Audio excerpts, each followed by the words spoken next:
بسم اللہ الرحمن الرحیم. ناظرین اکرام السلام علیکم. میں آپ کا میزبان ڈاکٹر قمر رضوی آپ کی خدمت میں حاضر ہوں. ناظرین، پاکستان ٹیلی ویژن نے سر آغا خان سوئم کی یاد میں آج اس خصوصی پروگرام کا انعقاد کیا ہے. سر آغا خان سوئم 2 نومبر سن 1877 کو کراچی میں پیدا ہوئے. آپ کے والد آغا علی شاہ المعروف آغا خان دوئم اور والدہ نواب عالیہ شمس الملک تھیں، جو کہ فتح علی قاجار شاہ ایران کی نسل میں سے تھیں.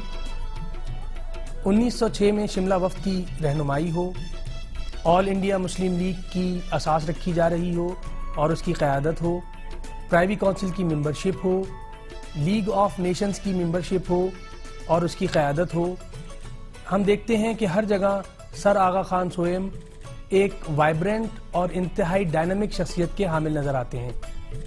آپ ایک ایسی ہمہ گیر شخصیت کے مالک تھے جو سیاسی، سماجی اور مذہبی طور پر مسلمانان بر صغیر پاک و ہند پر کم و بیش 50 سال سے زائد عرصے تک چھائی رہی، جس میں آپ نے اپنے علمی تبحر، سیاسی فراست، سماجی خدمات اور اپنی قیادت کے خلوص سے اپنا لوہا منوایا. ناظرین، آئیے ہم آپ سے آج کے شروع کا تعارف کراتے ہیں. ہمارے ساتھ جناب زید نظامی صاحب تشریف رکھتے ہیں. آپ چانسلر ہیں Sir Syed University of Engineering and Technology کے. ان کے ساتھ تشریف رکھتے ہیں جناب انوار احمد زئی صاحب. آپ چیئرمین ہیں board of intermediate education Karachi کے. ناظرین، ہم نے سر آغا خان سوئم کے بارے میں ایک رپورٹ تیار کی ہے، آئیے دیکھتے ہیں. کراچی کے علاقے ڈیفنس میں پہاڑی پر واقع یہ عمارت ہنی مون لاج کہلاتی ہے. یہاں 2 نومبر 1877 کو سر آغا خان سوئم پیدا ہوئے. ان کا اصل نام سلطان محمد شاہ تھا. ڈاکٹروں کا خیال تھا کہ آپ زیادہ سے زیادہ 25 برس زندہ رہ سکیں گے، لیکن قدرت نے آپ کو 80 برس کی عمر عطا کی. سر آغا خان سوئم کا تعلق ایران کے ایک مذہبی خانوادے سے تھا. آپ کے دادا آغا حسن علی شاہ اسماعیلیوں کے 46ویں امام تھے. وہ ایران کے صوبے کرمان کے گورنر رہے. انہیں شاہ ایران نے آغا خان اول اور انگریزوں نے ہز ہائنس کے خطابات دیے.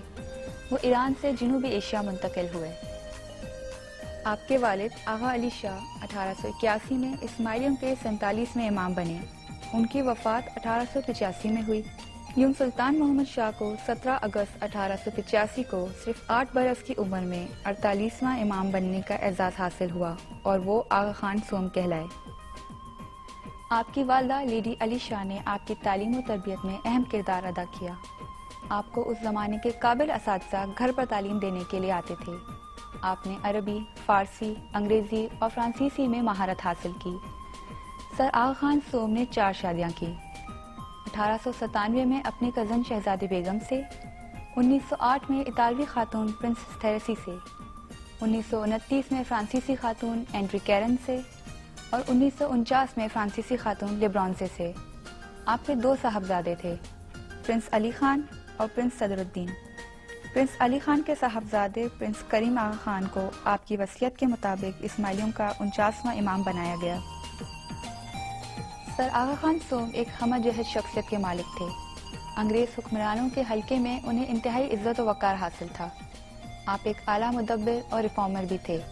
آپ نے دنیا کے مختلف ملکوں کی سیاحت بھی کی. آپ کھیلوں کے دلدادہ بھی تھے. آپ کے گھوڑوں نے دنیا کی مشہور ترین ڈربی ریس 1930، 1935 اور 1936 میں جیتی. سر آغا خان 1896 اور 1897 میں MAO کالج علی گڑھ آئے، جہاں آپ کی ملاقات سر سید احمد خان اور نواب محسن الملک سے ہوئی. شاید انہی ملاقاتوں میں آپ نے سر سید کے ادھورے کاموں کو پایہ تکمیل تک پہنچانے کا عزم کر لیا تھا. سر آغا خان سوئم کو 1898 میں ملکہ وکٹوریہ نے سر کے خطاب سے نوازا. آپ 1902 میں جنوبی ایشیا کی سیاست کے افق پر نمودار ہوئے. اس وقت آپ کی عمر صرف 25 برس تھی. ہندوستان کے وائس رائے لارڈ کرزن نے سر آغا خان سوئم کو اس سال امپیریل لیجسلیٹو کونسل میں شامل کیا. آپ اس کونسل کے سب سے کم عمر رکن تھے. آپ اس عہدے پر 1904 تک فائز رہے. آپ نے 1902 میں دہلی میں منعقدہ آل انڈین محمدن ایجوکیشنل کانفرنس کی صدارت کی. یہ پہلا موقع تھا جب آپ قومی سیاست کے افق پر جلوہ گر ہوئے. علی گڑھ مسلم یونیورسٹی نے نہ صرف جنوبی ایشیا کے مسلمانوں کو شعور و آگہی بخشی، بلکہ تحریک پاکستان کے دشوار سفر کو بھی آسان بنایا. سر آغا خان کو 1947 میں پاکستان کی شہریت کی پیشکش کی گئی جو انہوں نے قبول کر لی۔ 1949 میں ایران کی حکومت نے بھی ایسی ہی پیشکش کی۔ 1951 میں کراچی میں ہونے والے ایک اجلاس میں آپ نے پاکستان کو مسلم امہ سے قریب لانے کے لیے عربی کو ملک کی سرکاری اور قومی زبان بنانے کی تجویز پیش کی۔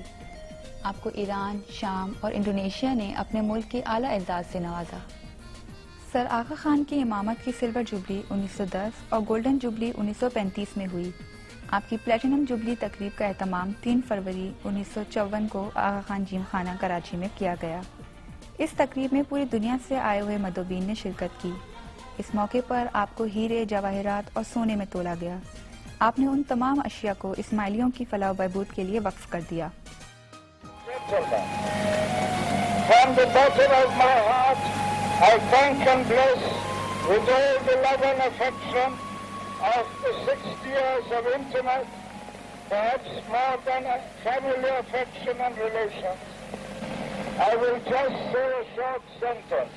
سر آغا خان نے 11 جولائی 1957 کو تقریباً 80 برس کی عمر میں سوئٹزرلینڈ کے شہر جنیوا کے برکت محل میں وفات پائی۔ آپ کی آخری آرام گاہ مصر کے شہر اسوان میں ہے۔ آپ کی 2 کتابیں یادگار ہیں۔ ایک انڈین ٹرانزیشن، اس کتاب میں آپ نے ساؤتھ ایشیاٹک فیڈریشن کے قیام پر زور دیا جو جنوبی ایشیا کے ممالک کی موجودہ تنظیم سارک سے انتہائی قریب تر ہے۔ آپ کی دوسری کتاب خود نوشت سوانح دی میموائرز آف آغا خان ہے۔ ناظرین، رپورٹ آپ نے ملاحظہ فرمائی۔ آئیے ہم اپنے مہمانوں سے باقاعدہ گفتگو کا آغاز کرتے ہیں۔ سب سے پہلے میں چاہوں گا کہ میں زید نظامی صاحب سے یہ سوال پوچھوں کہ آپ جناب آغا خان سوئم کی شخصیت کا ایک اجمالی اگر جائزہ لیں تو آپ کس طرح اس کو دیکھتے ہیں؟ دیکھیے، ایسا ہے کہ ہمارا تعلق بھی ایجوکیشن سے ہے اور Sir Syed University of Engineering and Technology جو قائم کی گئی ہے وہ سر سید کے کانسیپٹ پہ قائم کی گئی ہے، اور جو ابھی ہسٹری لکھی گئی ہے اس میں علی گڑھ یونیورسٹی میں سر آغا خان کا بہت زبردست کردار تھا۔ جی دیکھیے، 1875 میں سر سید نے ابتدا کی جی ایک چھوٹے سے اسکول سے، جی اور ان کا 27 مارچ 1898 میں انتقال ہو گیا۔ لیکن اپنے انتقال سے پہلے وہ یہ کہہ کے گئے تھے کہ میں چاہتا ہوں کہ علی گڑھ مسلم یونیورسٹی بنے۔ جی علی گڑھ مسلم یونیورسٹی بنانے کے سلسلے میں سر سید کے انتقال کے بعد سب سے بڑا کردار جو ہے وہ سر آغا خان نے ادا کیا۔ جی 1910 اور 1911 میں وہ تمام ہندوستان میں انہوں نے گئے جی اور مسلمانوں کو تبلیغ کی۔ جی اس کے علاوہ جو ایک علی گڑھ مسلم یونیورسٹی قائم کرنے کے لیے جو کمیٹی بنی تھی اس کے وہ صدر تھے، اور نواب وقار الملک اس کے سیکرٹری تھے۔ جی جی تو 1910 اور 1911 میں انہوں نے بہت پورے ہندوستان میں دورے کیے، جی اور 1920 میں علی گڑھ مسلم یونیورسٹی کا ایکٹ پاس ہوا اسمبلی سے، جی اور اس میں سر آغا خان کا بہت زبردست کردار تھا۔ جی اور یہ آپ دیکھیے کہ سر آغا خان نے اس چندہ جمع کیے اس کے اس زمانے میں، آپ سمجھ سکتے ہیں 1920 سے پہلے، اور علی گڑھ مسلم یونیورسٹی کی چندہ جمع کیے اور 29 لاکھ انہوں نے روپے جمع کیے۔ جی جی 29 لاکھ میں سے 1,20,000 روپے ان کا اپنے پرسنل پاکٹ سے تھا۔ تو آغا خان نے مالی امداد بھی کی۔ اس کے بعد کیونکہ سر کا ٹائٹل تھا ان کا، اور انگریز کے گورنر جنرل واسرائے وغیرہ سے ان کے بہت کانٹیکٹ تھے، اس لیے انہوں نے علی گڑھ یونیورسٹی کا ایکٹ پاس کرنے میں بہت کردار ادا کیا۔ اور سر آغا خان کا یہ